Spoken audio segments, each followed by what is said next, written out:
The telegram arrived on a Tuesday, and by Wednesday morning, Ruth Conley had made up her mind to leave Texas forever. She was standing in the middle of Harlan Briggs's general store in Caldwell, Kansas, the paper still trembling in her hand, when the door swung open and the whole room shifted. Not because of the wind that came in with it, not because of the dust that followed, but because of the man who filled the frame, broad-shouldered, sun-darkened, hat pulled low, eyes that moved across the room like he was reading a map only he could see. He looked at her for exactly 2 seconds, and in those 2 seconds Ruth felt something she had not felt in 3 years of widowhood and 1 year of outright survival. She felt seen. But she did not have time to feel seen, because the telegram in her hand said that her brother Clement was dead. Her brother's ranch in New Mexico Territory had been seized by a man named Calvin Prue on account of a debt Clement had supposedly signed away before he died, and the only thing standing between Ruth and complete destitution was a parcel of land and a herd of cattle that a stranger now claimed belonged to him. The tall man at the door was Ira Hudson. She did not know his name yet.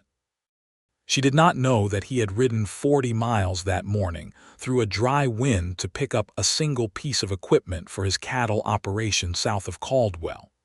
She did not know that he would, in the coming months, become the only person who stood between her and the complete destruction of everything she had left in the world. She only knew that when Harlan Briggs looked up from his counter and said, "Morning, Ira," the man nodded once, slow and deliberate, like every movement he made cost him something he had already decided was worth spending. Ruth folded the telegram and put it in her coat pocket. She walked to the counter. She asked Harlan if she could borrow a horse, because hers had thrown a shoe 2 miles outside of town, and she had walked the rest of the way. She did not cry. She had not cried since the morning she buried her husband Thomas in the Missouri clay, and she did not intend to start now. The man named Ira Hudson had moved to the far end of the counter and was turning a new bolt of leather tack over in his hands, examining it with the same quiet seriousness he seemed to apply to everything. He was not listening to her conversation with Harlan, or if he was, he gave no sign. He was simply there, solid and unhurried, the way a good fence post is there, unassuming, reliable, easy to lean against if the wind ever got too strong. Ruth did not lean on anything. She thanked Harlan, borrowed the horse, and rode back to the boarding house where she had been staying for 6 weeks while she tried to decide what came next. Now she knew what came next. She was going to New Mexico Territory to fight for her brother's land. What she did not know, what she could not have known standing in that dusty general store in the autumn of 1878, was that the fight for Clement's land was going to bring her face to face with the darkest kind of betrayal, the kind that wears the mask of legal paper and a man's polite smile. And that the only ally she would find in that dry and unforgiving country was a cattleman who did not say much, who never made speeches, who never promised anything with words, but who showed up every single time in the exact moment she needed someone to show up. Let's go back to the beginning of that autumn, back to the weeks before the telegram, so you can understand the full weight of what Ruth Conley was carrying when Ira Hudson walked through that door. Ruth had come to Caldwell in August of 1878, which was a hard year in the state of Kansas. The cattle drives were still running strong. The Kishom Trail pushed thousands of longhorns through the territory every season, and Caldwell was the last major town before Indian Territory, which meant it was loud and it was rough, and it was exactly the kind of place a widow with no money and no clear plan could disappear into without drawing too much attention.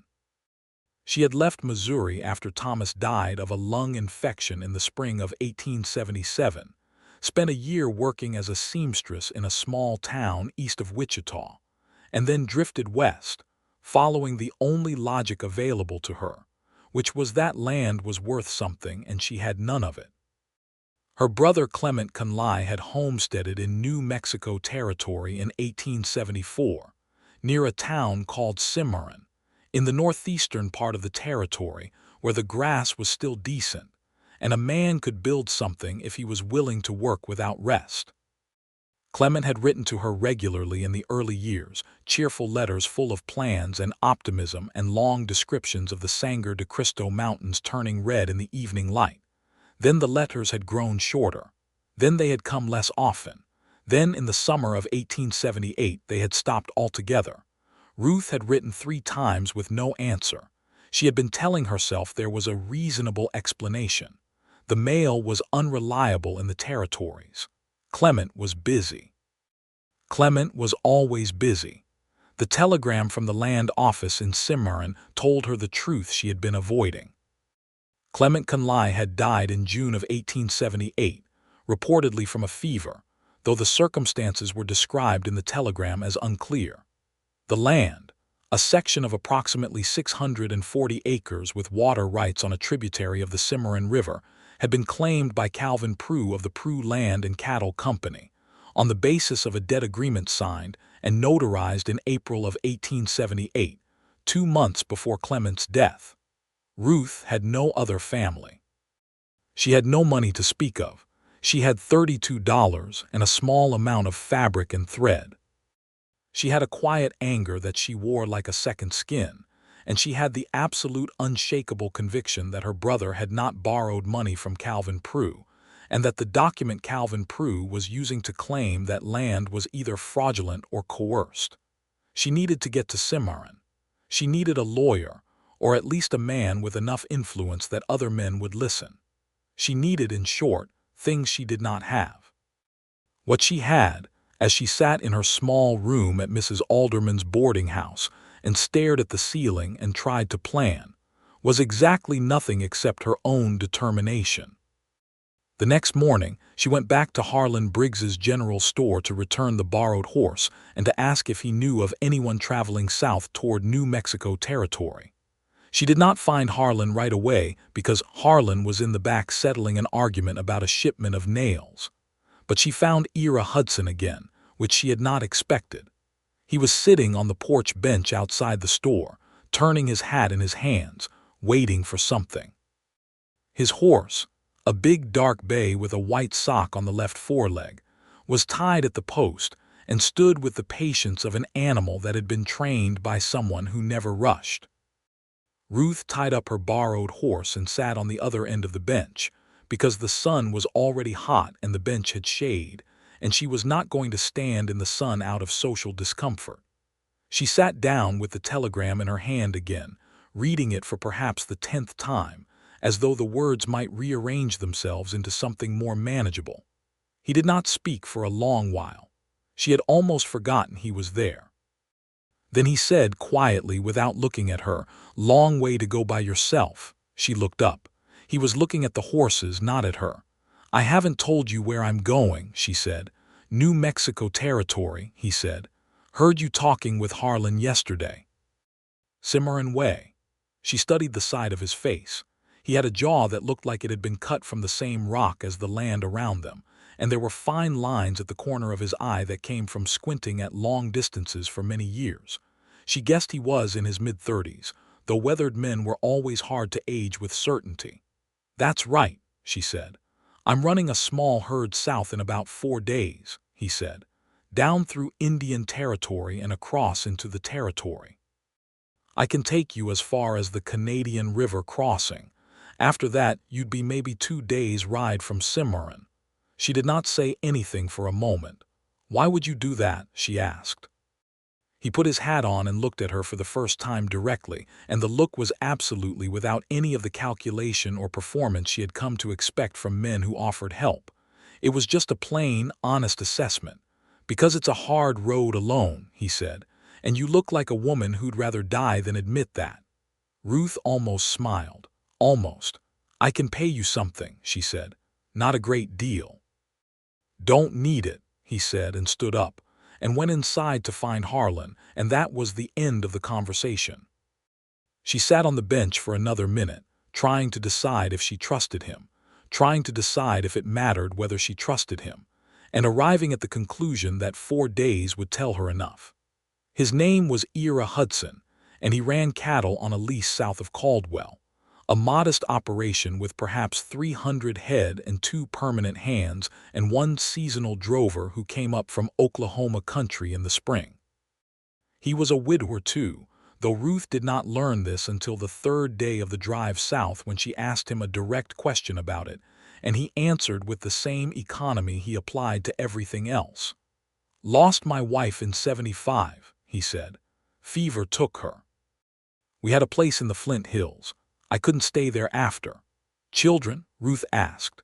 "No," he said, and there was something in the flatness of that single syllable that told her not to ask more, and she didn't. She told him about Thomas.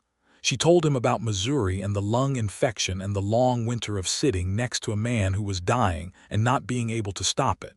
She told him about Clement's letters and the way they had trailed off and the fear she had been carrying since summer.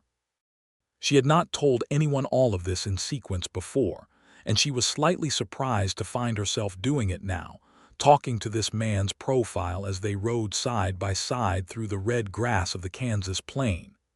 He listened the way some men pray, seriously, without distraction, like what you were saying mattered. He did not offer platitudes. He did not say she was brave or strong. He did not fill the silence with the kinds of reassuring noises that men make when they are uncomfortable with a woman's pain. He just listened, and when she was finished, he said, "Tell me about this Calvin Prue." She told him everything she knew, which was not much. Calvin Prue had come to Cimarron around 1875 or 1876, according to the land office telegram. He had built a sizable cattle operation through methods that the land office telegram was very careful not to describe as illegal, but that Ruth interpreted as predatory. He had the backing of Eastern money. She had read enough newspaper accounts of the Lincoln County troubles that were currently unfolding a little further south to understand the pattern. Eastern investors, local operators willing to use violence and legal manipulation, homesteaders and small ranchers squeezed out by men with more lawyers and fewer scruples. Ira Hudson listened to all of this without interrupting. When she finished, he said, "There's a lawyer in Santa Fe, man named Archibald Crane. He's honest, which is rare. He handled a land dispute for a man I know 3 years ago, won it too." "Santa Fe is a long way from Cimarron," Ruth said. 2 days south, he said, "but honest lawyers don't grow on fences." That was, she realized, the longest speech she had heard him make. The drive south took 7 days in total. There were 2 other men with the herd.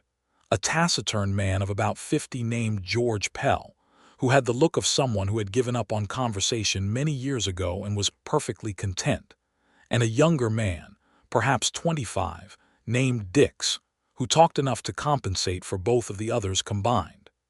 Dix liked Ruth immediately and openly, in the easy, uncomplicated way that young men in the West liked women who were competent and direct. He told her she was the toughest woman he'd ever met, which she received without comment. He told her Ira was the best man he'd ever worked for, which she filed away. He told her about his family in Arkansas, about a girl he was sweet on in Caldwell, about a mule he'd once owned that could open a gate latch and still could not understand why this had been considered a problem rather than an achievement. Ira said almost nothing on the trail beyond what was necessary: where to make camp, when to push the cattle, when the sky looked wrong enough to worry about.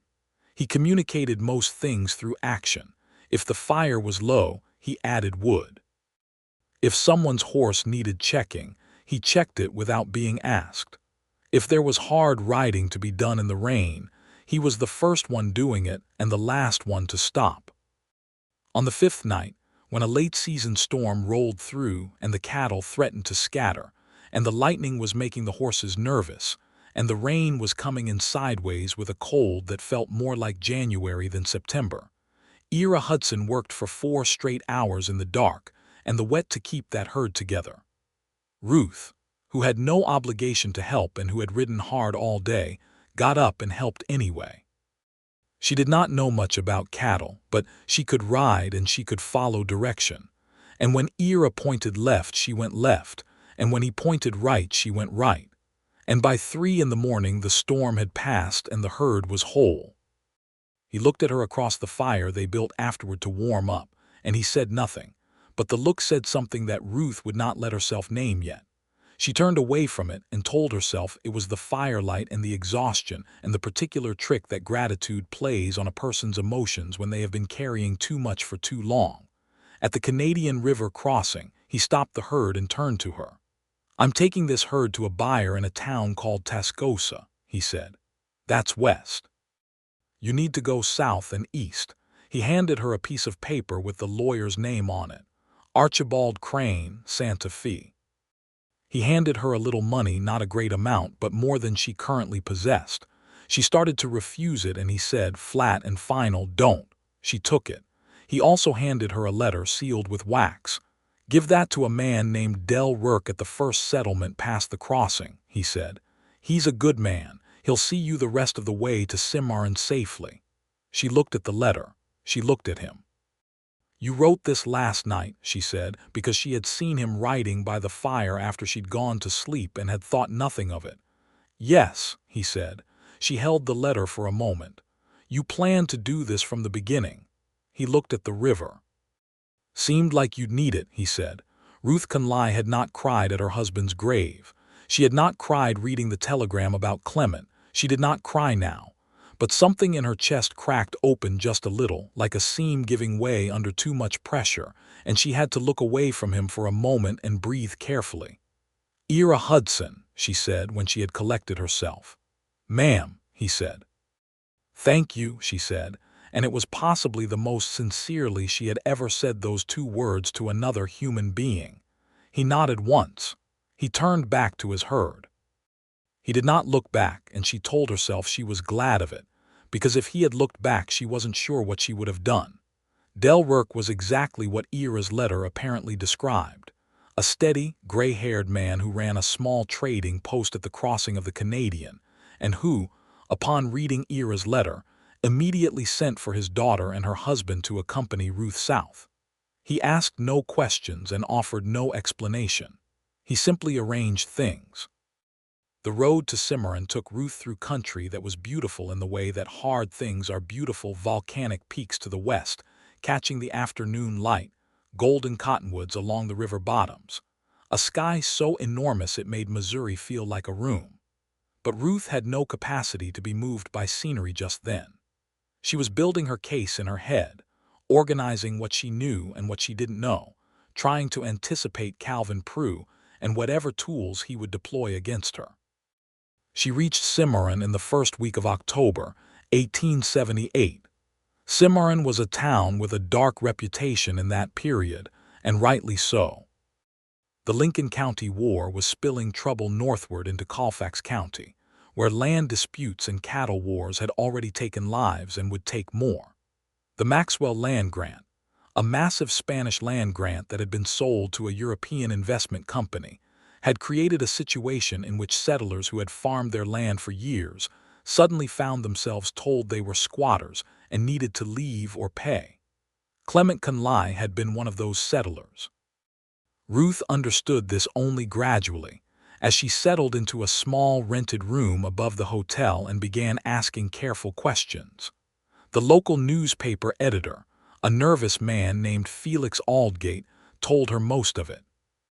Clement had been among a group of settlers who had refused to recognize the land grant company's claims.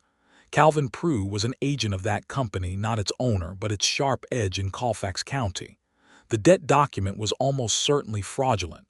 Felix said as much in the careful language of a man who was afraid of being overheard. "How many others has Prue done this to?" Ruth asked. 8 families I know of," Felix said. 2 of them just left. The others are fighting it in the territorial courts, but the courts here are not exactly neutral. "I need a lawyer," Ruth said. "In Santa Fe," he said. "Archibald Crane." She stared at him. "That's the second time someone's mentioned that name." "He's the only one who can help you," Felix said. "He's argued before the Territorial Supreme Court. He has connections in Washington. If anyone can challenge a fraudulent land transfer under the auspices of the Maxwell Grant claims, it's Crane." "I'll go to Santa Fe," Ruth said. "It's a long road," Felix said. looking at her with what she recognized as the particular kind of concern men display for women they consider foolish for attempting to do what needs to be done. And Prue has people watching the road. He knows you're here. Word travels fast. Let it travel, Ruth said. She did not go to Santa Fe immediately, because she needed more evidence. She spent 2 weeks in Cimarron, talking to anyone who would talk to her, reading whatever records she could access at the county office, visiting the site of Clement's ranch with a neighbor woman named Constance Farrow who had known her brother well. Constance Farrow was a small, fierce woman in her 40s who had lost her own husband to the land disputes the year before and had stayed on alone because she refused to be moved. She walked Ruth around Clement's land, 640 acres of good grass along a clear, cold tributary of the Cimarron River, with a modest adobe house that was still standing, a well, a small barn, and the remnants of a modest cattle herd that Prue's people had already moved off. "He was a good man, your brother," Constance said, standing by the creek in the October afternoon. "He helped everyone around here. Fixed fences, helped with calves, didn't ask anything in return. When he got sick, we all watched over him best we could, but the fever was bad and it moved fast." She looked at the house. 2 weeks after he died, Prue's men came with the paper. They showed it to the constable, and the constable didn't question it because the constable works for Prue. "Was anyone there when he signed?" Ruth said. "Was there a witness to the actual signing?" Constance looked at her sharply. "That's the thing, isn't it? There were 2 names on that paper as witnesses.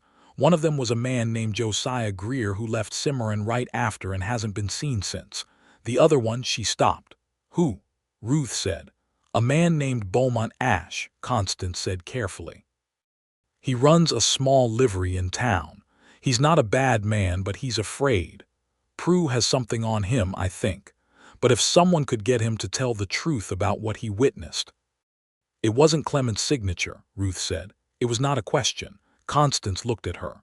"I never saw Clement sign anything with his left hand," she said quietly. "And that signature on the document leans hard to the left." Ruth felt the pieces of it assembling. Clement had been sick and possibly dying when that document was signed. Or the document had been signed without him present at all, with 2 men paid or coerced to witness a signature that was not his. Either way, it was fraud. She needed Beaumont Ash's testimony. She needed Archibald Crane. And she needed to make sure Calvin Prue did not know exactly what she was doing until she was ready to do it. Calvin Prue found her first. He came to the hotel on a Thursday afternoon, and he was nothing like what she had imagined. He was not large or brutal-looking. He was a compact, well-dressed man of about 45, with a careful mustache and the manners of someone who had once worked very hard to acquire manners and now wore them as armor. He took his hat off when he came in, which was more courtesy than she expected, and he sat across from her in the hotel parlor and spoke in a pleasant, measured voice that made her skin crawl. He said he understood she had come about her brother's property. He said he was very sorry for her loss. He said the debt agreement had been a legitimate transaction, witnessed and notarized, and that the territorial courts had already reviewed it and found it valid. Ruth said she did not believe the document was legitimate. He smiled, just a little, and the smile was the most frightening thing she had seen since she arrived in Cimarron. It was the smile of a man who had done this before and who knew exactly how it ended. "Miss Conley," he said, using the wrong title deliberately, because he had presumably been told she was a widow and was choosing to dismiss it.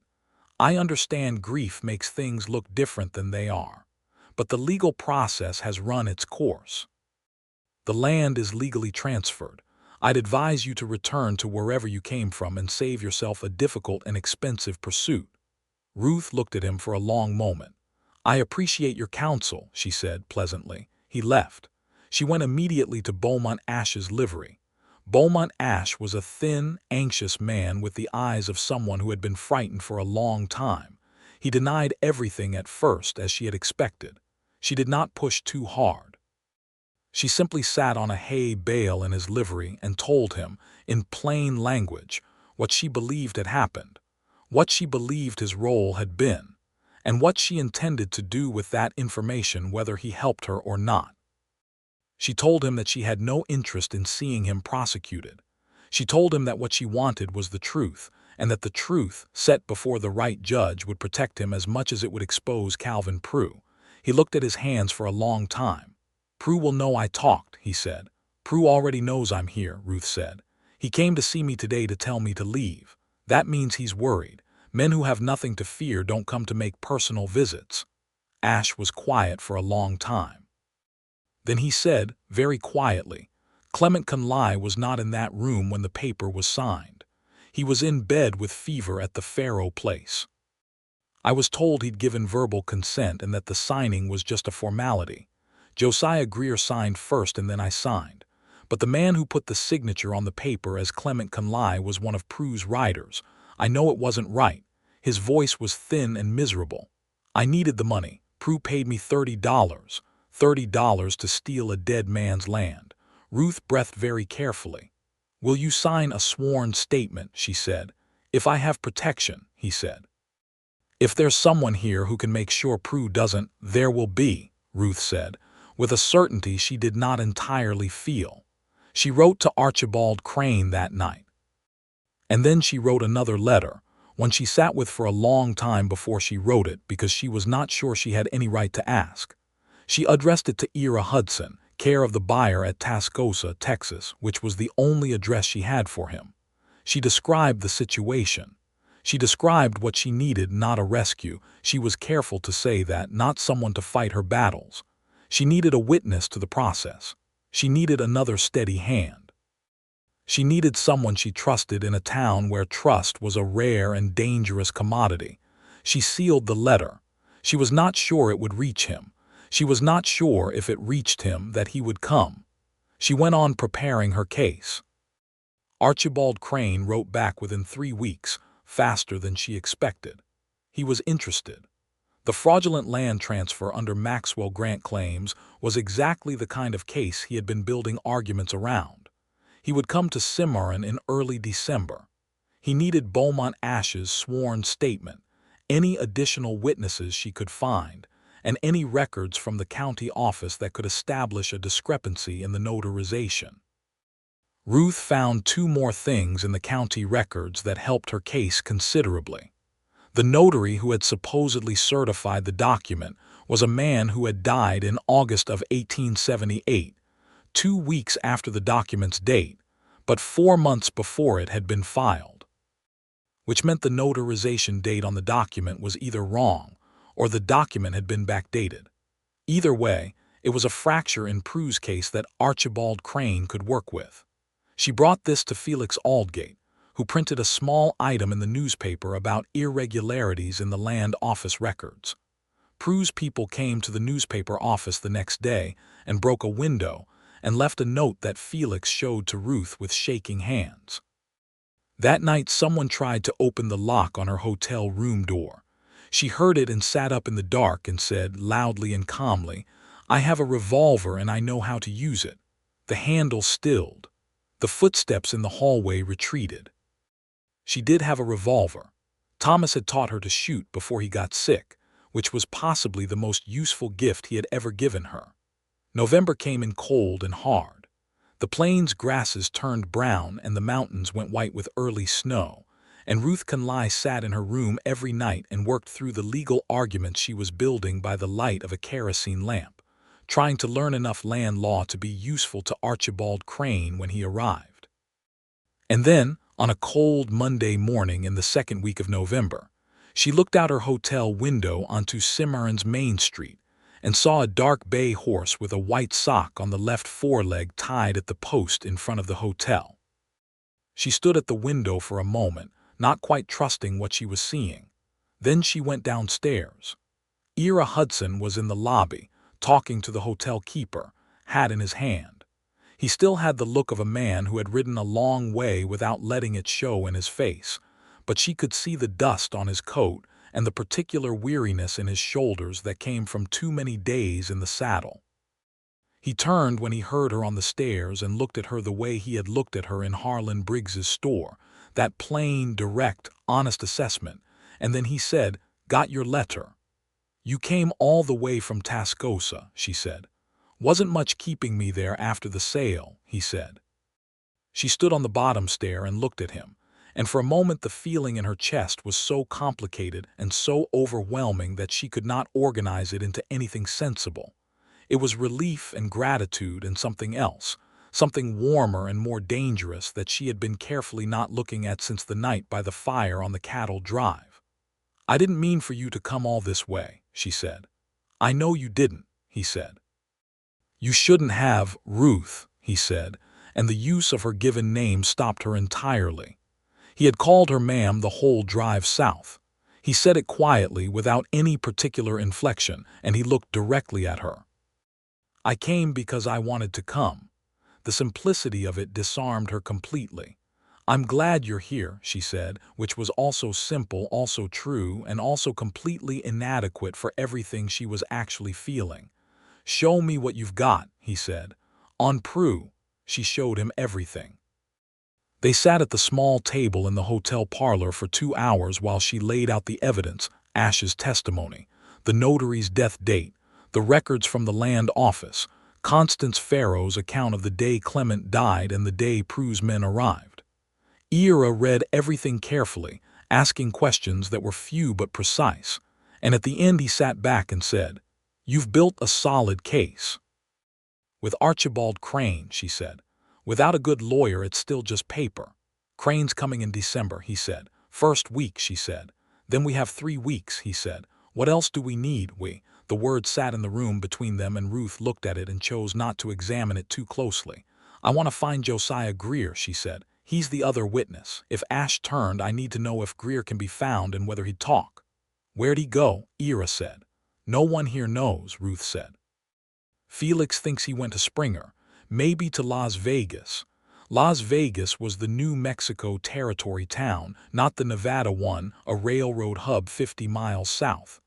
"I can look," Ira said. She thought about it. "I'll come with you." He looked at her. "Safer if you stay here. If we both leave, Prue might use it as an opportunity to pressure Ash." She knew he was right, and it annoyed her to know he was right. "Come back in a week," she said. He nodded, stood, and was at the door before she said, "Ira." He stopped. "Be careful," she said. He put his hat on. "Yes, ma'am," he said, and she could have sworn there was just the faintest ghost of something that was almost a smile at the edge of his mouth. He found Josiah Greer in Springer, which was the first town north on the Santa Fe Trail, in a condition that told its own story. Greer was a broken-down man of about 50 who had been drinking since he'd left Cimarron and who, when confronted with a calm, quiet, absolutely unyielding man like Ira Hudson, crumbled inside of 20 minutes. He had not known, he said, that Clement Conley was dying. He had been told it was a routine debt agreement. He had signed where he was told to sign and had not looked too closely at what he was signing. Then Clement had died, and Prue's men had come to him and told him to leave Cimarron and keep quiet, and they had given him money to do it, and he had done it because he was a coward, he said, which Ira received without judgment. Ira brought Greer back to Cimarron. This required some negotiation, a small additional sum of money that Ira paid from his own resources, and a promise that Ira made and meant, that Greer would be protected from Prue's retaliation as long as he told the truth. When Ira walked back into the hotel with Josiah Greer, Ruth looked at the two of them, and then she looked at Ira for a long moment with an expression that she did not try to control as carefully as she usually did. "I didn't expect both of you," she said. "Seemed like the right thing," Ira said. She had been in Cimarron long enough to understand that in this town, in this year, a man who could find another man and bring him back without violence and without threats was an extraordinary kind of man. She was beginning to understand that Ira Hudson's quiet was not emptiness. It was depth. She set Greer up at the hotel with his own room and a hot meal, and the clear instruction that he was not to go anywhere alone until Archibald Crane arrived. She had a long conversation with him that evening in which he told her, in miserable detail, the events of the day the document was signed. He confirmed everything Ash had said. He added one thing Ash had not mentioned, Calvin Prue had been in the room when the false signature was applied. Prue had not directly signed anything himself, which was careful and deliberate of him, but he had been present and directing. That was the piece Ruth had needed most. That placed Prue in the room. That made him not just the beneficiary of a fraud but its architect. Calvin Prue, meanwhile, was not inactive. He came to the hotel again, this time with the constable, and tried to have Greer removed on a spurious vagrancy charge. Ruth met them in the lobby and said, in a perfectly calm voice, that Mr. Greer was a guest at the hotel and was protected as such, and that any attempt to remove him under color of law without a legitimate warrant would be documented and submitted to the territorial governor's office in Santa Fe, along with a full account of the fraudulent land transfer. She was currently preparing for legal review. The constable looked uncomfortable. Prue looked at her with those cold, careful eyes, and the pleasant mask of his manners showed a crack, just for a moment. Ira stood in the doorway behind Ruth. He said nothing. He simply stood there, big and quiet and absolutely unmoving, like a stone wall that someone had dressed in a coat and hat. He did not threaten. He did not reach for anything. He just stood there, and the constable looked at him once and looked away and said there would be no removal today. After they left, Dix, who had arrived with Ira and was sleeping in the barn with Ira's horse and his own, leaned over to Ira and said, too loudly, "You're terrifying when you don't say anything, you know that." Ira looked at him. "Quiet," Ira said. "See," Dix said. Ruth heard this exchange from across the lobby and turned away so they would not see her smile. December arrived. Archibald Crane arrived. He was a lean, precise man of 60 with a silver beard and the manner of someone who had spent 40 years outthinking people in courtrooms and had grown comfortable with how consistently he managed it.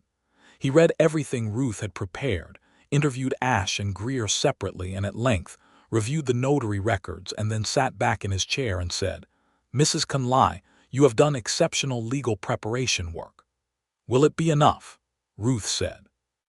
"With the testimony of both witnesses, the notary death discrepancy, and the question of the signature, yes," he said. "I believe we can have the land transfer voided. The territorial court has been under pressure from Washington since the Lincoln County troubles to clean up exactly this kind of corrupt land manipulation. The timing may work in our favor." "Prue will fight it," she said. "Prue will lose," Crane said, with a serene certainty. "The question is whether his friends will allow the case to proceed cleanly, or whether they will attempt to interfere with our witnesses." Ruth looked at him. "I have someone watching the witnesses," she said. Crane looked past her to where Ira was sitting by the window, reading the newspaper. "So I see," Crane said. The court proceedings took place in Cimarron in the Territorial District Court, in January of 1879, which was as cold a January as New Mexico Territory had seen in years, with ice on the Cimarron River and a hard wind coming down from the Sangre de Cristos that cut through every wall. The courtroom was small and freezing and packed with people, because Calvin Prue was not the only one affected by the outcome.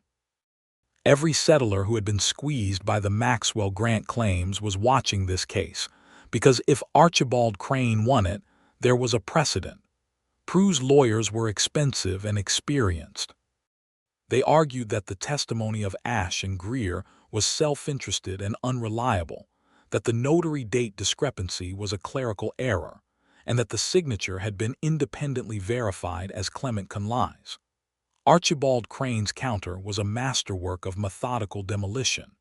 He presented a comparison of Clement's signature from 3 previous legal documents and demonstrated with a careful and detailed argument the discrepancies. He presented the notary's death record. He presented Constance Farrow's testimony about where Clement Conley had actually been on the date the document was allegedly signed. He presented Ash's testimony and Greer's testimony, and then calmly pointed out that the 2 men, who had not spoken to each other in months, had provided consistent and mutually corroborating accounts. He presented the detail that Josiah Greer had offered about Calvin Prue's presence in the room when the signature was applied. Prue's lawyer objected. The judge, a man named Beaufort Hatch who appeared to be operating with unusual independence, and who Ruth suspected had received some communication from the governor's office, overruled the objection. Prue sat at his table through all of this with his hands flat on the surface and his face composed into careful pleasantness. But Ruth watched his hands, and his hands were not perfectly still. There was a slight, controlled tension in them that told her he knew exactly how this was going. The judge deliberated for 2 days. He returned a decision on a Thursday morning. The land transfer document was voided on grounds of fraud. The land reverted to the estate of Clement Conley. As his only surviving heir, the land passed to Ruth Conley. The courtroom erupted. Several of the settlers who had been watching began to talk at once, loudly, and with the released tension of people who had been holding their breath for months. Felix Aldgate was writing furiously in his notebook. Constance Farrow reached over and grabbed Ruth's hand and held it hard. Calvin Prue stood, spoke briefly to his lawyers, and walked out of the courtroom without looking at anyone. He was not done. Ruth knew he was not done, that a man like Prue had other tools and other resources, but he was done in Colfax County. His operation in Cimarron began to come apart over the following weeks as other settlers, encouraged by the precedent, brought their own challenges, and as Prue's Eastern backers, who did not want the kind of scrutiny that a court loss brought, quietly began to withdraw their support. Ruth stood on the street outside the courthouse in the freezing January air and breathed. Archibald Crane shook her hand and told her to write if there were further complications. Constance Farrow hugged her. Dix made a noise that was something like a cheer and then looked embarrassed about it. Ira stood a few feet to the side, hat in his hands, watching her with that direct and quiet attention that she had been living with for months now and still could not entirely describe. She walked over to him. "It's done," she said. "It is," he said. She looked at the mountains. The afternoon light was turning the Sangre de Cristos the color that Clement had described in his letters. A deep, luminous red that seemed to come from inside the rock rather than from the sun. He would have liked knowing it stayed in the family, she said about Clement. Yes, Ira said. She stood there in the cold and the quiet, and she thought about what came next. She had the land, 640 acres of good grass and a creek and an adobe house and absolutely no cattle and no clear plan and a life that was entirely unwritten. She looked at Ira. "What are you going to do?" she asked. "Now that this is settled."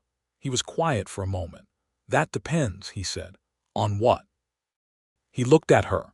The sun was low and the light was very clear, and in it his face was simply and entirely honest. No performance, no deflection, no careful management of what he was showing her. Just the truth of what was in him, plain and open for the first time. "On what you're planning to do with that land," he said. "Whether you're staying." Ruth looked at the mountains again. She thought about Missouri and the boarding house in Wichita and the long, terrible year after Thomas died. She thought about the cattle drive south and the fire and the rain and the way it had felt to be seen by someone who didn't need her to explain herself. She thought about letters written by lamplight and men found in Springer and witnesses protected and help given quietly, without announcement, without the need for acknowledgement, over and over again. "I'm staying," she said. He nodded once. "Then," he said very carefully, as though the words were something that mattered too much to say carelessly, "I'd like to stay too, if that's something you'd consider." Ruth looked at him for a long time. She had been a practical woman her whole life. She had made practical decisions and survived practical disasters and approached every crisis with the kind of clear-eyed assessment that did not leave much room for the softer things. She had loved Thomas in the way you love the person you build a life with, steadily and genuinely, and losing him had been a real loss. But this was something different. This had the feeling of a thing that had been building underground for months, unseen and unspoken, growing in the spaces between words, in the way a man gets up before dawn in a rainstorm to keep a herd together, in the way a letter is written by firelight, in the way a name is said with care, in the way of someone who shows up because he has already decided that this is where he should be. "I'd consider it," she said. The faintest possible change happened in his expression.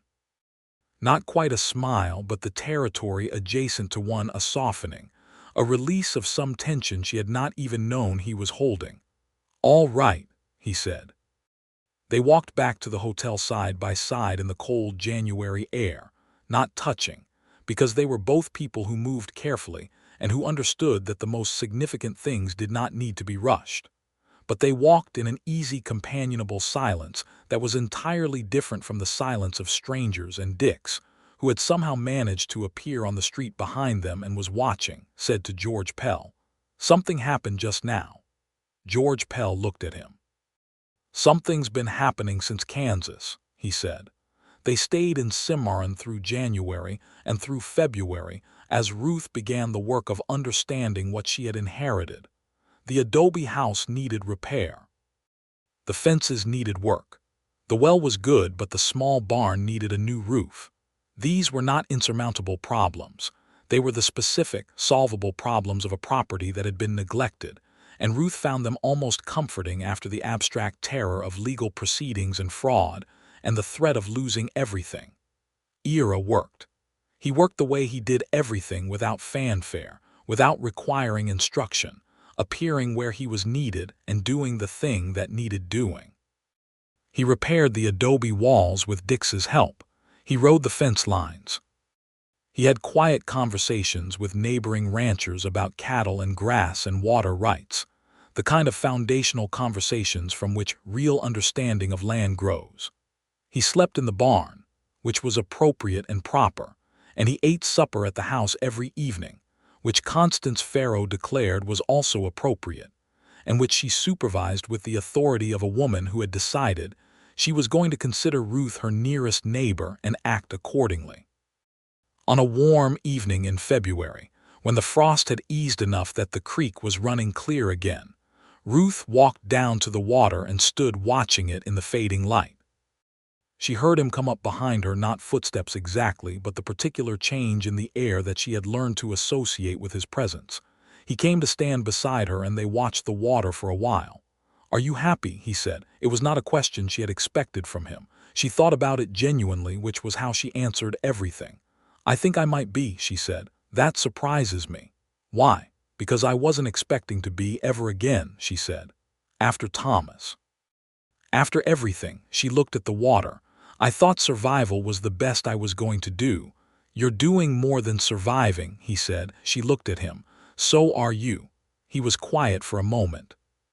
The creek made its sound, and the mountains were turning red in the evening light, just as Clement had described them. "I want to ask you something," he said. "Ask it," she said. "I don't have a great deal," he said, with the straightforwardness of a man who will not dress things up. "I have some money from the cattle sale. I have my horse and my gear and George and Dix, who'd probably go wherever I tell them. I know cattle, I know land. I'm not a man who—" He stopped. "I'm not easy to know," he said. "I don't talk much." "I know," she said. "That doesn't bother you," he said. It was slightly a question. "No," she said. "I grew up in a house full of people who talked constantly and said nothing. You say everything that matters." He looked at her.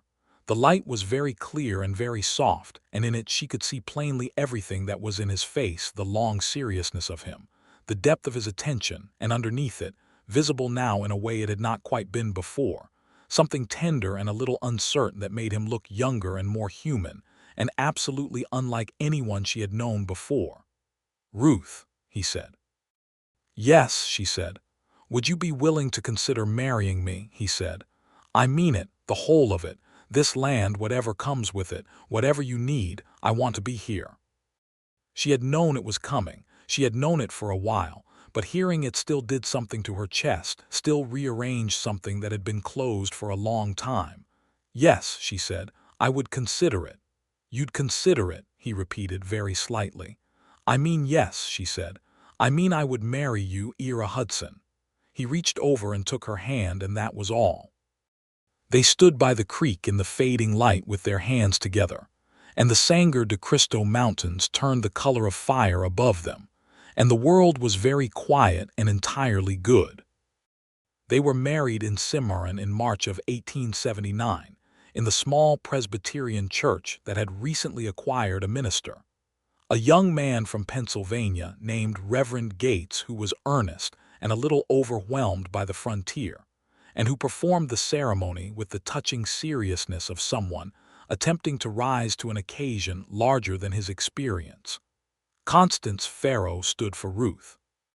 Dick stood for Ira and was visibly emotional about it, which George Pell regarded with the resigned tolerance of a man who has accepted that some people feel things publicly. Felix Aldgate came and wrote a small item for the newspaper about the wedding, which he titled "A Bright Outcome for the Conley Ranch Case," which made Ruth smile because Felix always found a way to tie everything to the news. The wedding was small, and the supper afterward was not elaborate. Constance had cooked a great deal of food, and they ate it around a big table in the adobe house that was no longer Clement's house, but was now Ruth and Ira's house.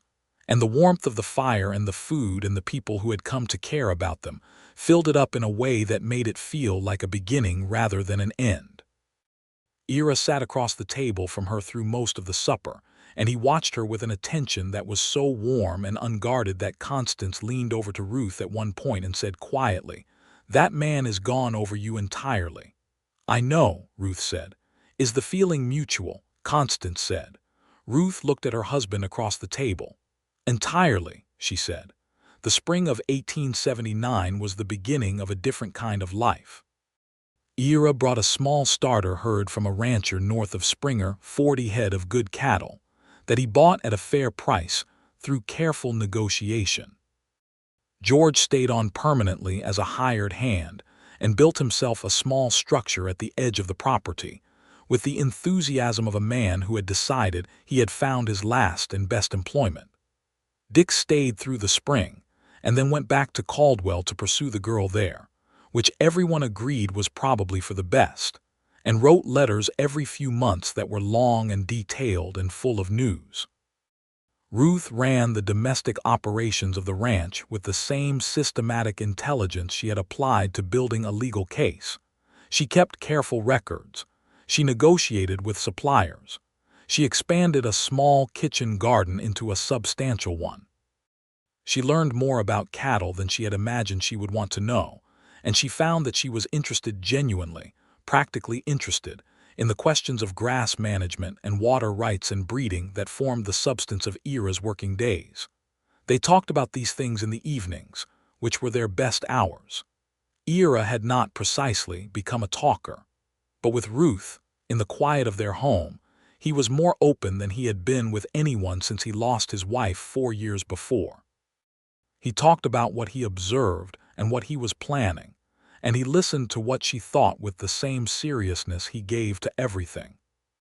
He asked her opinion on things and acted on it when it was sound, which was frequently. He was not demonstrative in public. He was not the kind of man who reached for her hand in front of others or said tender things where anyone could hear. But in private, he was a man of very specific and genuine affections, quiet and consistent as the landscape around them. He brought her coffee before she woke. He noticed when she was tired and arranged things so she could rest. When she was troubled by something, and there were troubles, because life was not without troubles, he sat with her and let her think through it and said what was useful and did not say what wasn't. One evening in the summer of 1879, she told him she was expecting a child. She told him plainly, without ceremony, because that was her way, but she watched his face as she said it. He was still for a moment. Then something happened in his expression that was unlike anything she had seen there before, a kind of radiant, unguarded joy that broke over his face like sunlight breaking over the mountains, quick and total and overwhelming. He crossed the room and took both her hands and looked at her and said nothing for a moment, because he was one of those people who, in the moments of greatest feeling, is the most silent. "Are you all right?" he said finally. "Are you well?" "I'm very well," she said. "Are you happy?" He looked at her. The joy was still there, warm and certain in his eyes.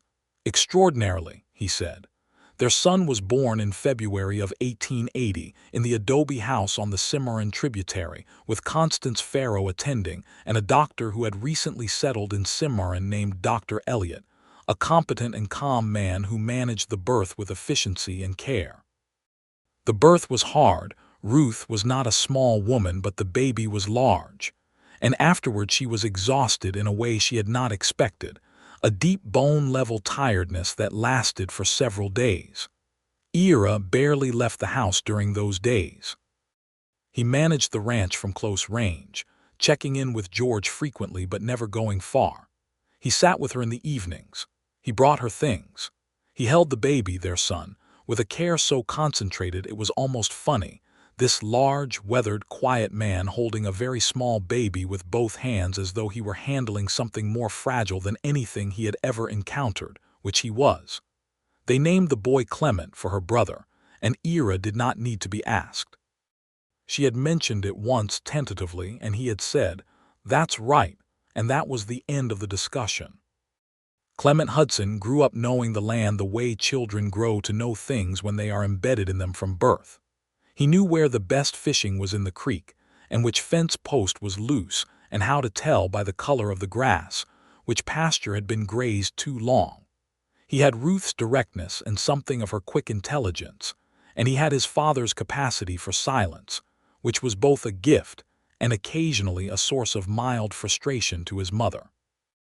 By the time Clement was 2, the ranch had grown to over 150 head, and Ira was negotiating grazing rights on an adjacent parcel that would expand their range considerably. The legal situation in Colfax County had stabilized considerably. The Maxwell Grant claims were still being litigated at the federal level, but the most aggressive local operators, including Calvin Prue, had been effectively removed from the picture. Prue had left New Mexico Territory entirely in 1880, following a federal investigation into his land dealings that Archibald Crane had helped initiate, and Ruth had heard nothing of him since. The thing about a life that had been built through struggle, Ruth found, was that it had a particular solidity to it.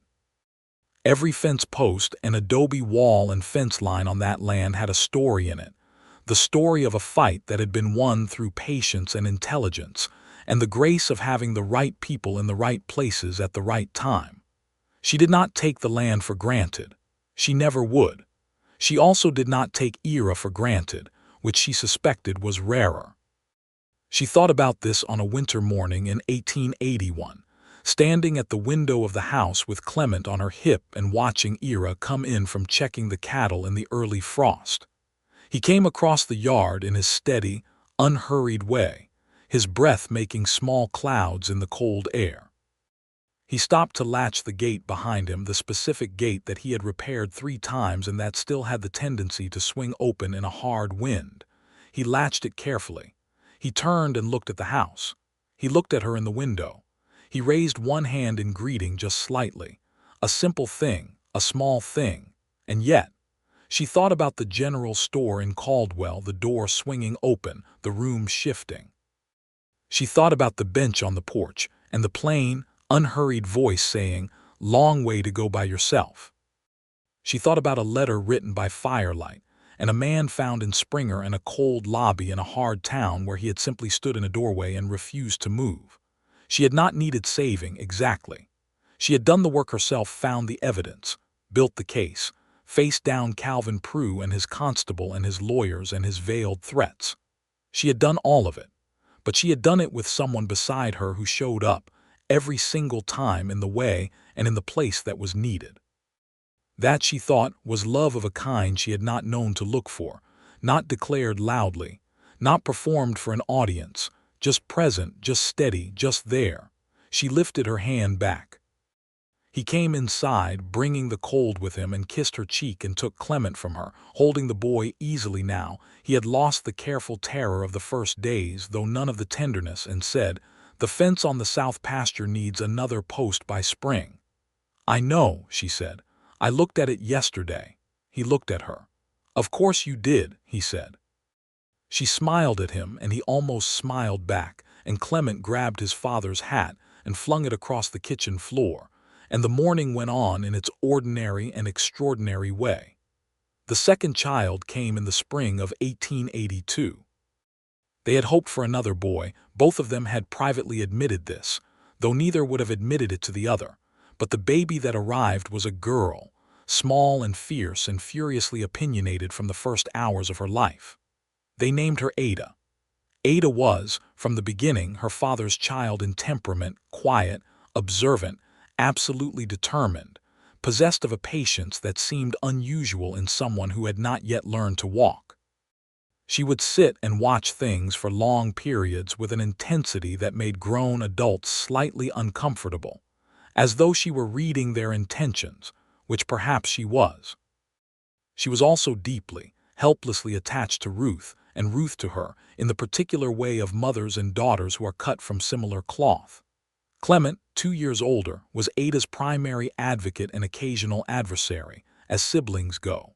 He taught her things that she should not have been taught at her age, like how to climb the fence and how to make a noise that would startle the chickens, and she watched him with her careful eyes and learned everything and then did it all better. The ranch grew. By 1884, Ira and George had built a larger barn and added a second bunkhouse for seasonal hands. They ran over 250 head.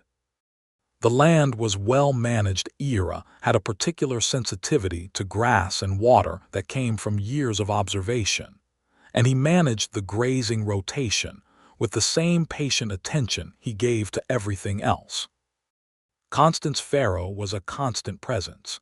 She had remained on her own property and refused every suggestion that she might want to move closer to town, and she and Ruth had settled into the comfortable Rithmoff neighbors who were genuinely friends, trading labor and conversation, and occasionally arguing about things with the freedom of people who trust each other enough to disagree. Felix Aldgate had expanded his newspaper and was widely considered the voice of reason in a county that had needed one. He and Ruth had maintained a collegial correspondence over the years, and he occasionally asked her to write short pieces on ranching practices or on the territorial land situation, which she did with careful precision. In the late autumn of 1884, Ira came home one evening and told Ruth that George was planning to retire.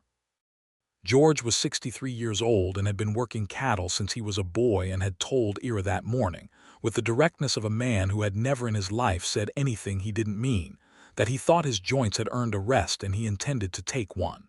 "He wants to stay on the property," Ira said, "just not working." "Of course he does," Ruth said. "He can have the second room in the bunkhouse as long as he likes."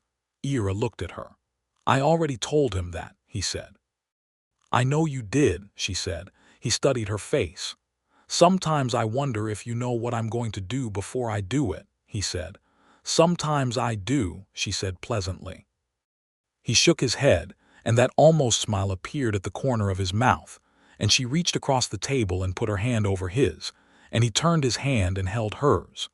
They were in their mid to late 30s now, both of them, which in 1884 felt like a settled place, not old, but past the first burning urgency of youth, into something steadier and richer.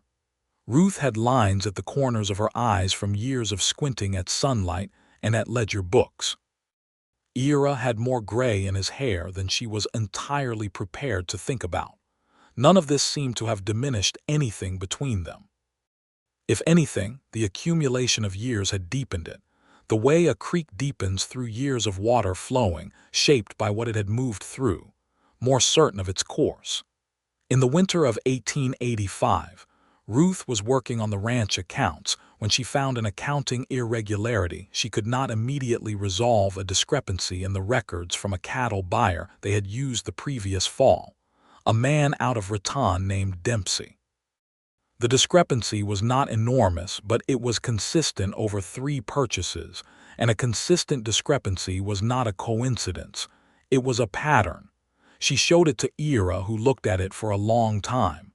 "You think he's been shortchanging the count," he said. "I think the numbers don't add up in the same way each time," she said, "which is more interesting than a single error." He looked at her. "How long have you been watching this?" "Since the first purchase," she said. He was quiet for a moment, and you waited until you had enough to be certain. I didn't want to accuse a man of something I couldn't prove, she said. He almost laughed. It was the closest thing to a laugh she ever got from him, a particular deepening of the lines around his eyes and a brief shift in his chest. You've been doing this since Cimarron, he said. Patterns look the same wherever they occur, she said. They handled it calmly, through the kind of direct confrontation that Ira was good at. He rode to Raton, sat down with Dempsey, and laid the numbers in front of him without accusation, just observation, and asked him to explain the variance. Dempsey could not. Ira told him that they would not be using his brokering services again, and that if the variance was voluntarily corrected, there would be no further action. Dempsey corrected it. That was the end of it. Ira came home and reported this to Ruth in the same way he reported everything, briefly, accurately, without embellishment. "Thank you," she said. "You did the work," he said. "You did the writing," she said. "That's less impressive," he said. "You'd be surprised," she said. He did almost laugh again, and she counted that as a good evening. Dix came back in the spring of 1886, which surprised everyone except Ruth, who had read between the lines of his letters and seen it coming. He had married his Caldwell girl, a woman named Polly, who turned out to be nearly as much of a talker as Dix himself, which made for a very loud couple. They had 2 small children, and Dix had, as he explained with his usual cheerful excess of words, decided that he wanted to work for Ira again because he was the best boss he'd ever had, and the work in Caldwell was dull, and Polly thought the territory sounded like an adventure. Polly thought everything sounded like an adventure, which was a very useful quality. Ruth and Polly became friends with a speed that surprised both of them, given how unlike they were in temperament. Polly was effusive and social, and talked through everything she was thinking in real time, which Ruth found oddly refreshing after years of being one of the most direct communicators in any room. Polly asked Ruth questions that other people were too polite to ask, and listened to the answers with genuine interest. And in return, she offered observations about life and people, and the particular trials of being married to someone who talked too much that made Ruth laugh more than she had laughed in a long time. Their children, Dix and Polly's 2, Clement and Ada, formed a small and chaotic unit that occupied the ranch's outdoor spaces with an energy that George, now fully retired and sitting on the bunkhouse porch in excellent weather, watched with what he described as philosophical interest. The summer of 1887 was the hottest summer that anyone in northeastern New Mexico territory could remember. The creek dropped low, and the grass yellowed earlier than usual, and the cattle were restless and difficult, and the work was harder than normal in a job that was never easy. Ira worked through it with his characteristic steadiness, making adjustments as needed, moving the herd to the north pasture where the grass held longer, hauling water for the livestock, watching the sky with the careful attention of a man who has learned that the sky is always telling you something. Ruth watched him work through that summer, and she thought, not for the first time, about the life they had made from the raw material of loss and necessity, and that first meeting in a general store in Kansas. She thought about how much of what she had was because a man had happened to walk through a door at the right moment, and then had gone on happening to be in the right place, over and over, not by accident but by choice. She told him this one evening in late August, when the heat had finally broken and there was a breeze coming down from the mountains, and they were sitting on the porch of the adobe house that had been added to twice since she had first seen it, watching the last light leave the sky. "I've been thinking about 1878, she said. He was quiet, waiting. "You walked into a store," she said. "You heard a stranger's conversation. 4 days later you offered to take her south." And then she gestured at the land around them, at the house behind them, at the sound of children's voices from inside. All of this. He was quiet for a moment. "I heard a woman who was in trouble and was determined not to show it," he said. "That seemed like someone worth paying attention to." "You paid attention," she said. "You were worth it," he said. She looked at him. The sky above the mountains was the deep blue that comes just before true dark, and the stars were beginning, and the air smelled of dry grass and something cooler coming. His face in the fading light was familiar to her in the way that a landscape becomes familiar, not just recognized but deeply known, every line and angle carrying the record of shared time. "Ira," she said. "Ruth," he said. "I love you very much," she said, which was not a thing either of them said carelessly or often, which meant that every time either of them said it, it landed with its full weight. He reached over and took her hand. He held it the way he had held it the first time, by the creek in the winter light, and the certainty in his grip was exactly what it had always been, quiet and absolute. "And I love you," he said.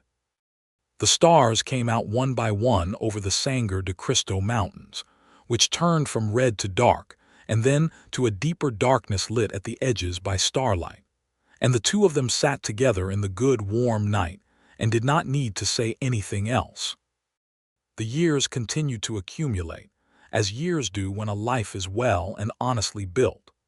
Clement Hudson grew into a young man with his father's steadiness and his mother's quickness, and when he was 17, he began working the ranch alongside Ira in a way that had an ease and a fit to it, like something that had been designed for that purpose.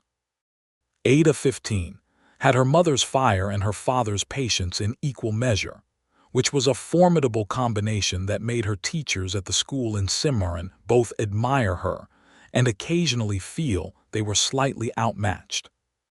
By 1890, the Hudson Ranch, it had been called the Conley Ranch when Ruth first got it back, and had gradually come to be known by both names, which suited them, was one of the better operations in Colfax County. Not the largest, not the most dramatic, but solid, well managed, a place that held its shape in hard seasons. The kind of ranch that neighboring ranchers came to when they needed advice on water issues or grazing rotation or fence disputes, because the man who ran it was known for his judgment and his honesty. Ira was known, in the way that quiet men who do things well become known, without particularly seeking it, as someone you could rely on. He served briefly on a local committee dealing with water rights disputes, not because he wanted the role but because several people asked, and he saw that there was useful work to be done. He attended the committee meetings and said very little except at the moments that mattered, when he said precisely the right thing, and then went home. Ruth organized a small cooperative among the ranching families in the area, a practical arrangement for sharing equipment and coordinating cattle drives that saved everyone time and money, and reduced the kind of resource friction that led to disputes. She ran it with the same methodical competence she applied to everything. It lasted and expanded, and eventually involved families as far away as Springer. Constance Farrow, who had been widowed for more than a decade, and had always politely declined every suggestion that she might want to change her situation, surprised everyone in 1891 by marrying a retired Army veterinarian named Charles Moody, who had settled in Cimarron, and had apparently spent 6 months visiting her property under the pretext of looking at her horses before anyone understood what was actually happening. Ruth had figured it out around month 3. She attended the wedding with tremendous satisfaction. In the autumn of 1892, Ruth found herself sitting at the kitchen table very early in the morning before anyone else was awake, with a cup of coffee and a thought that had been sitting in the back of her mind for a few months. She was 41 years old. The ranch was in the best shape it had ever been. The children were growing into people she genuinely respected. The cooperative was running well. The accounts were balanced. She was thinking about what she wanted to do next. This was a new kind of thinking for her. For most of her adult life, the question had been what she needed to do, what was necessary, what was urgent, what was the next crisis to be managed. Now the crises were not urgent and the necessities were covered, and she had, for the first time, genuine room for want rather than need. She was thinking about Clement's letters, the ones that had come early, before everything went wrong. The ones about the mountains turning red in the evening and the clarity of the river and the particular quality of light in the high desert. He had written with a real love for the place, and that love had come through even after all the trouble, even after everything she had fought to get this land back. But she had been so busy surviving and fighting and building that she had never properly stopped to look at what Clement had seen. She was thinking she wanted to write about it, not in the way of a newspaper column or a practical account. In the way of the letters, the way that tries to get at the actual quality of a thing, the light and the color and the sound of water. She had always been a woman who worked through her hands and her mind, and she had not thought of herself as someone who had that other kind of language in her.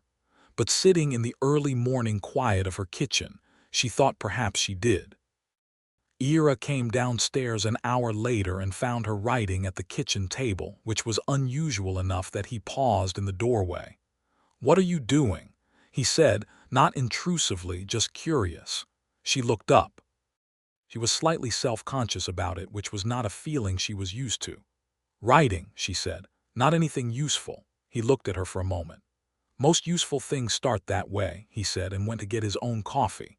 She told him about it that evening, the idea, the impulse, the half-formed notion of writing something about the land and the light in Clement's early letters, something that was not a legal document or a ranch account. He listened to the whole of it. "You should do it," he said. "It might be nothing," she said. "It might be something," he said. "Either way, you should do it." She did. She wrote in the early mornings, before the house woke up, in the quiet blue light before the sun. She wrote about the Sangre de Cristo Mountains, and the way the river ran in dry years and wet years, and the particular drama of a thunderstorm coming down from the mountains in the late afternoon of a July day. She wrote about her brother's letters and what he had seen, and tried to see it herself, through his eyes and through her own, and slowly the two perspectives merged into something that was neither his account nor purely hers. She showed it to Ira first, which she had not planned to do but found herself doing naturally, and he read it very carefully in the way he read everything, and then he said, "Send it to Felix." "Felix might not want it," she said. "Felix will want it," he said. Felix did want it. He published it in 2 parts in the Cimarron newspaper in the spring of 1893, and the response was larger than either of them had expected. Several people wrote to the paper to say they had found it valuable and would like more, and an editor from a newspaper in Santa Fe wrote to ask if Ruth would consider contributing a regular column. She was surprised and gratified and tried not to show how much, and she looked at the Santa Fe editor's letter for a long time before she looked at Ira. "What do you think?" she said. "I think," he said, "that you know what you want to do. A cattle ranch is a lot of work for you and Clement to manage without me writing half the mornings away," she said. "Clement's nearly 20, he said. He doesn't need looking after, and I managed a cattle operation before I met you." "Not as well," she said. The almost smile appeared. "No," he said, "not as well." She took the column. She wrote it for 3 years, until the Santa Fe editor retired and the paper changed hands and the new editor wanted something different. By then she had written enough that another editor, this one in Albuquerque, suggested she consider collecting the pieces into a small book. The book was published in 1897 by a small printer in Albuquerque and was, by the modest standards of Western regional publishing, a success. It was called Letters from the Cimarron, which was a title Ira had suggested one evening as they were discussing the question, and which was the first title she had considered and the one she kept. She was 46 years old. Ira was 53, gray-haired now, moving a little more carefully than he once had, but with the same fundamental quality he had always possessed, that dense, settled, reliable presence, like land that has been well cared for. On the evening the first copies of the book arrived at the ranch, he held one in his hands for a while, and then he opened it to the dedication page, which she had not shown him in advance because she had been slightly nervous about it. He read it. He was still for a moment. He looked up at her. The dedication read, "For Ira, who showed up every time in the exact place that mattered. All the rest follows from that." He did not say anything for a while. He closed the book and held it, and the expression on his face was the one she had come to recognize as his most honest, the one that appeared when something had moved him more than he could manage without showing it, the full weight of feeling, unguarded and complete. "Ruth," he said. "Yes," she said. "Thank you," he said, and the simplicity of it and the depth of it were exactly what she expected from him, and she loved him for both. She crossed the room and put her arms around him, and he held her close with the same certainty with which he did everything. And outside the window the mountains were doing the thing they always did in the evening, turning red and then deeper red, and then the color of embers. The Sangre de Cristo Mountains over the land that she had fought for and kept and built a life on. The land where her brother had been happy, and where she had found happiness too. In a way and a measure she had not planned for, and could not have predicted. Clement married in 1899, a young woman from Taos named Elena Vigil, whose family had been in New Mexico territory for generations, and who brought to the Hudson ranch a warmth and a culinary expertise that Constance Farrow declared was the single best development on the property since the well had been improved in 1886. Elena learned the cattle operation quickly and had opinions about it that were useful and direct, and Clement had enough of his father in him to listen and enough of his mother in him to recognize when someone else was right. Ada, who had left for Albuquerque to study and then stayed there to teach school, came home for the wedding and stayed for 6 weeks, filling the house with noise and opinions, and the particular energy of a person who has been away long enough to appreciate returning. She had a young man she was seeing in Albuquerque, a civil engineer named Robert Marsh, and she spoke of him with a careful casualness that did not fool her parents at all.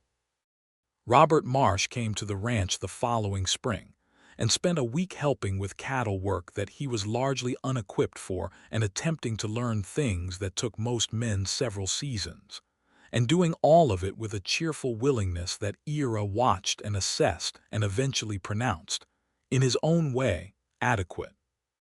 This pronouncement took the form of Ira giving Robert one of the horses to ride without being asked, which Ada understood immediately as the approval it was, and which Robert figured out about 2 days later. They were married in 1901 in Albuquerque, and Ruth and Ira made the trip south for the wedding, which was larger and more elaborate than either of their own weddings had been, and which Ruth enjoyed with the uncomplicated pleasure of a mother watching her daughter be happy. On the train back to Cimarron, the railroad had reached the area now, which had changed the logistics of everything considerably. Ira sat beside her and watched the landscape move past the window with the same attentiveness he had given to everything for all the years she had known him.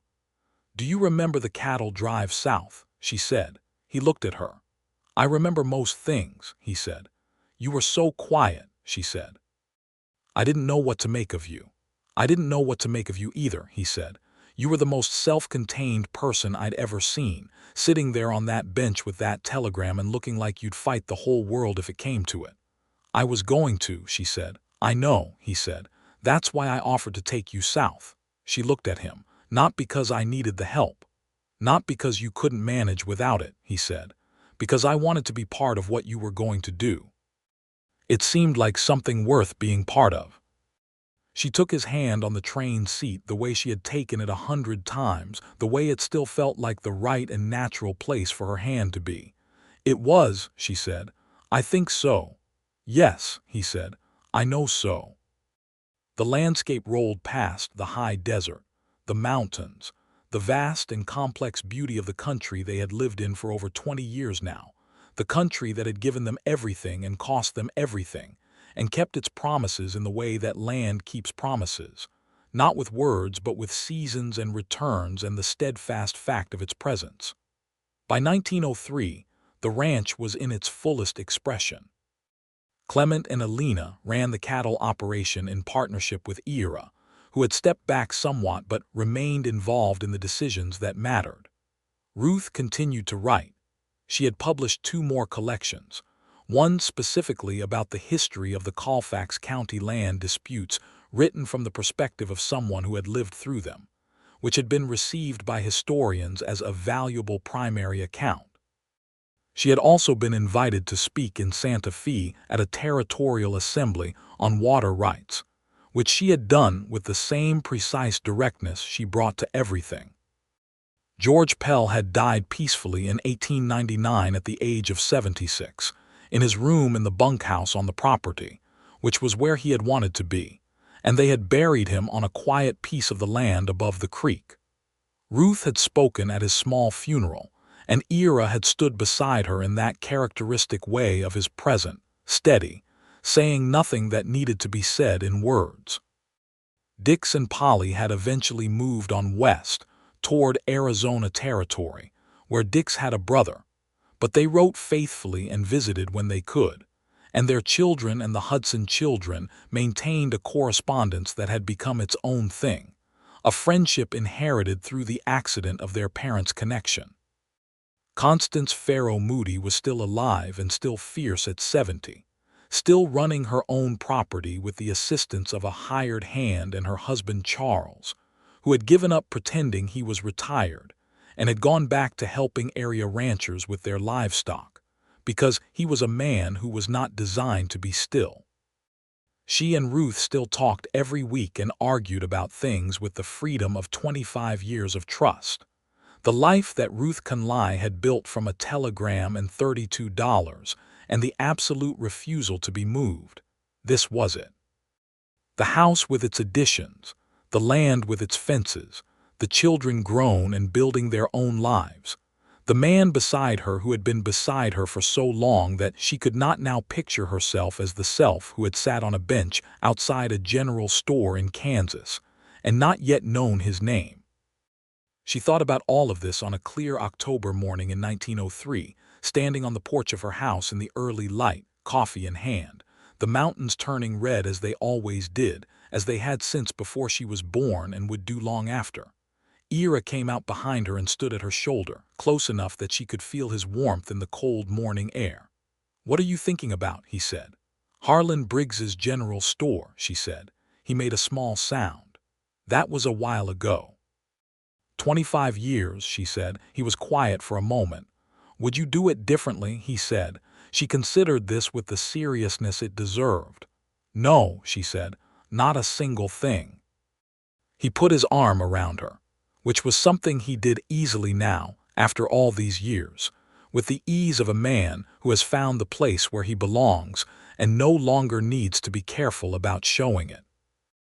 They stood on the porch in the October morning and watched the light come full over the mountains, the long red light that her brother Clement had loved, that she had learned to love, that had been waiting for her here all along, the light over the land she had fought for, over the life she had made, over everything that had followed from a door swinging open on a Tuesday morning in a Kansas general store, and a quiet man walking through it. He had not said much. He had never said much. But from the very beginning, from that first direct and honest look across a dusty room, he had said everything that mattered with the simple and deliberate way that he had shown up, every time in every place for all the years of their life together. And that, Ruth Hudson thought, standing in the good October light with her husband's arm around her and the mountains red above the land that was theirs, was the truest and most complete thing she knew. It was enough. It was more than enough. It was everything.